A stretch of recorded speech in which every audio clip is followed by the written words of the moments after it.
Question चल रहा है main feature and characters essential element and characteristics of the partnership. पहला पॉइंट क्या है, टू एंड मोर पर्सन। तो सबसे पहला पॉइंट क्या है, पार्टनरशिप के लिए कम से कम 2% तो होने चाहिए। पार्टनरशिप क्या होगी, अगर एक अकेला एक्स बिजनेस कर रहा है पार्टनर, ये तो सोल पार्टनरशिप हो गई, अकेला बिजनेस है। एक्स के साथ कम से कम अगर वाई आता है तो पार्टनरशिप कहलाएगी। तो मेन पॉइंट क्या है, पहला पॉइंट टू एंड, कम से कम दो आदमी से ज्यादा आदमी नहीं चाहिए। There must be at least 2% from the partnership. Partnership act does not specify maximum number. एक बात और ध्यान रखना, पार्टनरशिप एक्ट के अंदर ये नहीं लिखा हो कि मैक्सिमम पर्सन कितने होंगे। इसका रीजन ये है कि ये जो एक्ट बना, ये 1932 में बना था।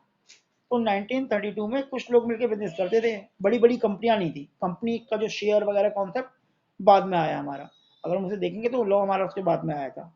तो इसका मतलब इस टाइम तक छोटे छोटे दो फ्रेंड वगैरह मिलकर या कोई पार्टनर बनाते थे, तो उसमें मैक्सिमम लिमिट मेंशन नहीं थी। लेकिन देखो सेक्शन 464 कंपनी एक्ट 2003, जब कंपनी एक्ट 2003 बना, उसमें मेंशन है restriction number of partner is 50, कि भाई अगर 50 से ज्यादा कोई पार्टनर बनते हैं तो पार्टनरशिप फर्म के अंदर नहीं आएंगे, वो कंपनी एक्ट के अंदर आ जाएंगे। तो इसका मतलब क्या हुआ, इसके जो मिनिमम मेंबर हैं वो कम से कम 2 होने चाहिए, और जो मैक्सिमम मेंबर हैं वो 50 तक होने चाहिए, 50 से कम, अप टू 50, पार्टनर टू 50, कि 50 से ज़्यादा नहीं हो सकती। अगर 50 ज़्यादा पार्टनर है तो वो आपका पार्टनरशिप एक्ट के अंदर नहीं आएगा, वो कंपनी एक्ट के अंदर आएगा, उसमें कंपनी एक्ट के रूल लगेंगे। और ये चीज़ मेंशन पार्टनरशिप एक्ट में नहीं है, कंपनी एक्ट में मेंशन है, ध्यान रखना इस चीज़ का। ठीक है, तो पहला फीचर तो ये निकल के आया। क्लियर है, यहाँ तक? आगे देखते हैं, सेकंड की बात करते हैं, एग्रीमेंट। एग्रीमेंट, अब क्योंकि एक से ज़्यादा मेंबर है, एक अकेला बिजनेस कर रहा है, तो उसे किसी के साथ एग्रीमेंट करने की जरूरत नहीं है। वो जिनको माल बेचेगा, परचेज करेगा, उनसे अपने जो एग्रीमेंट वो बनाएगा।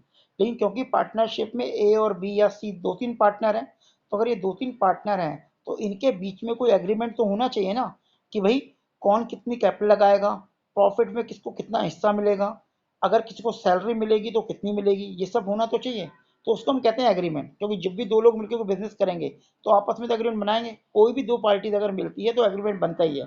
चाहे लैंड और टेनेंट को ले लो, अगर वो मिलते हैं तो रेंट एग्रीमेंट बनता है, कोई भी बिजनेस होता है तो उसके बीच में एग्रीमेंट बनता है। ऐसे ही जब पार्टनरशिप स्टार्ट होती है तो उसमें भी एग्रीमेंट होना चाहिए। अब ये जो एग्रीमेंट होता है, ये रिटर्न भी चल सकता है और ये ओरल भी चल सकता है, ये दोनों वैलिड है। एक्ट ये नहीं कहता कि रिटर्न ही होना चाहिए। 1932 एक्ट ये कहता है कि आप इसे ओरल रिटर्न लिखा हुआ बना दो तो भी ठीक है, और अगर ओरल बनाते जबानी बात करते तो वो भी वैलिड है। ठीक है, उसका रीजन दोबारा वही है कि 1932 में हो सकता है उस टाइम कई लोग पढ़े लिखे नहीं होते होंगे, तो उन्होंने कहा भी ओरल भी बना दोगे तो भी वैलिड होगा, आपस में तय करके। ठीक है ना, उसमें कुछ रिस्ट्रिक्शन है, वो भी हम पढ़ेंगे। देखो अब ये क्या कहता है इसमें, कह रहा है agreement is a result, sorry, partnership का रिजल्ट ऑफ एन एग्रीमेंट। भाई जब एग्रीमेंट बनेगा तो उसका रिजल्ट ही पार्टनरशिप है। एक्स और वाई मिले, उन्होंने एक एग्रीमेंट बनाया, तो भाई पार्टनरशिप स्टार्ट हो गई। It must to come to existence by an agreement and not the operation of law. कि भाई आप नहीं, आपने बिजनेस स्टार्ट कर दिया, आपका एग्रीमेंट होना चाहिए, चाहे वो ओरल हो चाहे रिटर्न हो, तो उसके बाद बिजनेस स्टार्ट होता है, चाहे वो ओरली बात क्यों नहीं, कुछ भी। सच एन एग्रीमेंट आइदर भी ओरल और रिटर्न, मौखिक भी हो सकता है, जबानी भी हो सकता है और रिटर्न भी हो सकता है। द एग्रीमेंट फॉर्म्ड और basic for mutual rights and duty of the partner. उसमें क्या होता है कि पार्टनर्स के क्या क्या राइट्स होंगे, पार्टनर्स की क्या क्या ड्यूटीज होगी, वो सब उस एग्रीमेंट में मेंशन होता है। उसमें काफ़ी कुछ मेंशन होता है, आगे हम पढ़ेंगे उसके बारे में थोड़ा। तो मतलब पार्टनरशिप का दूसरा पॉइंट है कि एग्रीमेंट होना चाहिए, वो आइदर ओरल और रिटर्न दोनों वैलिड है, दोनों चल सकते हैं।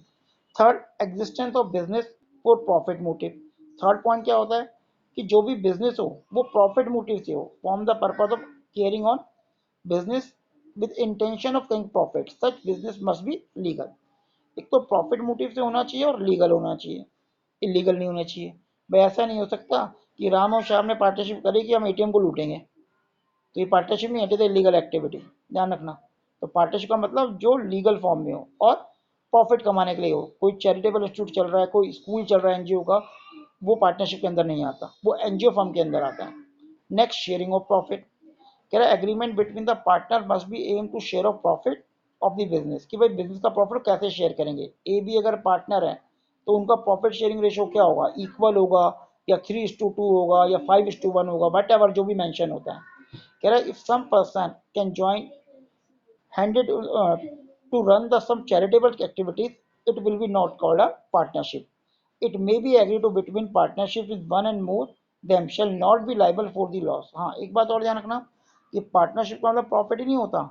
ये भी हो सकता है कोई पार्टनर बन जाए लेकिन वो प्रॉफिट को बेयर करेगा, लॉस को बेयर नहीं करेगा। ऐसी भी कंडीशन हो सकती है कि भाई ए बी और सी तीन पार्टनर हैं, इसमें सी को राइट देते हैं कि भाई अगर हमें प्रॉफिट होगा तो हम आपको देंगे, अगर प्रॉफिट नहीं होगा तो हम आपको आपको लॉस होगा तो आप लॉस बियर नहीं करोगे। अब आप कहोगे ऐसा क्यों होता है? ऐसा कई कंडीशन में हो सकता है कि जैसे ए बी ने कोई कंस्ट्रक्शन कंपनी शुरू करी, उसने महेंद्र सिंह धोनी को भाई आप हमारे पार्टनर बन जाओ, हमारा प्रॉफिट होगा तो उसमें आपका 10% हिस्सा होगा, लॉस होगा तो आप बियर नहीं करोगे। अब धोनी के साइन करने पर एक रेपो बन जाएगी कंपनी की, तो उसका फायदा उनके माल को बिकने में होगा, मकान को बिकने में होगा, जो भी वो माल बना रहे थे बेचने में होगा, तो इसलिए उसको पार्टनर बनाते हैं। लेकिन लॉस में धोनी कहेगा भाई मैं नहीं उठाऊंगा, तुम क्या कर रहे हो। तो ऐसी भी पार्टनरशिप हो सकती है। या कोई माइनर है, 18 ईयर से कम है, तो प्रॉफिट में आपने उसको हिस्सा दे दिया, लॉस में उसको हिस्सा नहीं दिया। ठीक है ना। Next point, relation of principal and agent. ये प्रिंसिपल और एजेंट का रिलेशन होता है। प्रिंसिपल एजेंट का मतलब क्या होता है कि जैसे मैंने बताया कि भाई तीन पार्टनर हैं, ए बी सी, तीन पार्टनर हैं, इसमें सी जो है वो वर्किंग पार्टनर है, वर्किंग वर्किंग पार्टनर है, काम केवल यही कर रहा है, क्राइम केवल यही कर रहा है। तो इसका मतलब ये प्रिंसिपल हो गया और ये उनका एजेंट हो गया। तो एजेंट जो भी काम करेगा उसके लिए प्रिंसिपल लाइबल होता है, प्रिंसिपल अपनी अथॉरिटी उसे दे देता है। जैसे मैंने बताया कि सी ने बिजनेस के लिए 50 लाख का लोन ले लिया और बिजनेस को हो गया लॉस, तो सी पे नहीं करेगा, वो तीनों बियर करेंगे, क्योंकि सी जो भी काम कर रहा है वो तीनों के बिहाफ पे कर रहा है, फर्म के बिहाफ पे। It is called principal and agent relation. तो each partner is an agent as well as partner of the firm. Partner word गलत दिखा है, प्रिंसिपल ऑफ द फर्म है, प्रिंसिपल ऑफ द फर्म। फिर business carry on by all और any of them, ये भी same इसी को बता रहा है, एक्टिंग फॉर ऑल। कैरेट mean that the each partner can participate in the conduct of the business, each partner is bound for act of the other partner in respect of business. तो हर कोई partner दूसरे part के act के लिए liable है, जैसे यहाँ मैंने बताया। ऐसा नहीं है कि सी लाइबल होगा, सी अगर फर्म के लिए कुछ करा तो ए बी के भी उसके लिए लाइबल होंगे, वो भी अगर लॉस होता है तो वो भी उसमें पेमेंट करेंगे।